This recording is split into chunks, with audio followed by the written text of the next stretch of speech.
System downloaded.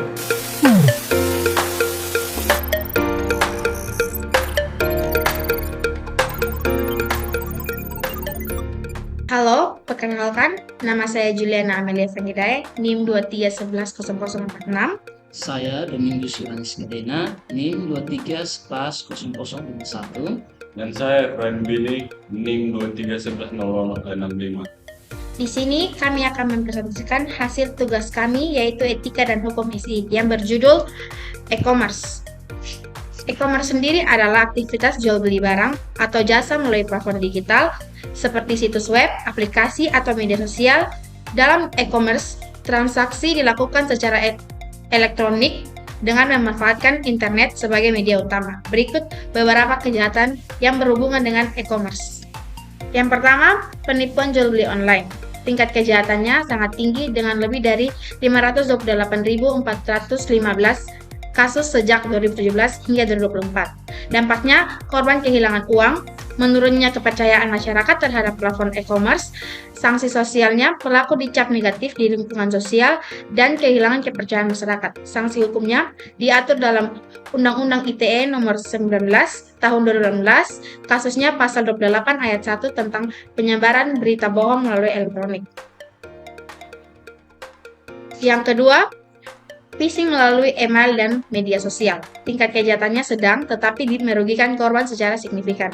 Dampaknya pembobolan rekening korban, kerugian materi mencapai jutaan rupiah, sanksi sosialnya stigma sebagai pelaku kriminal dunia maya. Sanksi hukumnya dikenakan pasal 35 dan pasal 51 ayat 1 terkait dengan penipuan data elektronik di Undang-Undang ITE. Nomor 3, investasi bodong di platform digital.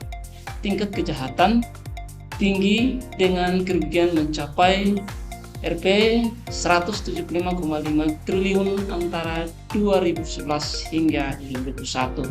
Dampak kehilangan modal, terganggunya stabilitas ekonomi, sanksi sosial, pelaku dikecam sebagai penipu, korban kerap kali mengalami depresi. Sanksi hukum pasal 378 KUHP dan pasal 28 ayat 1 Undang-Undang IT dan Undang-Undang Perlindungan Konsumen. Nomor 4, pembajakan akun e-commerce. Tingkat kejahatan tinggi seringkali dilakukan untuk menguras saldo korban. Dampak kerugian finansial dan ancaman privasi data. Sanksi sosial, pelaku dijauhi masyarakat, reputasi platform e-commerce terganggu.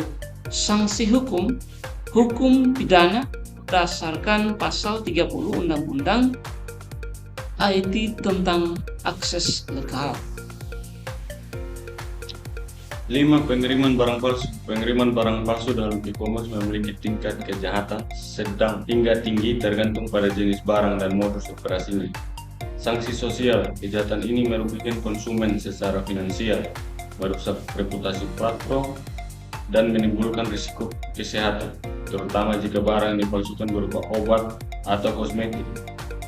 Meskipun platform e-commerce telah memperketat pengawasan, celah masih sering dimanfaatkan oleh pelaku.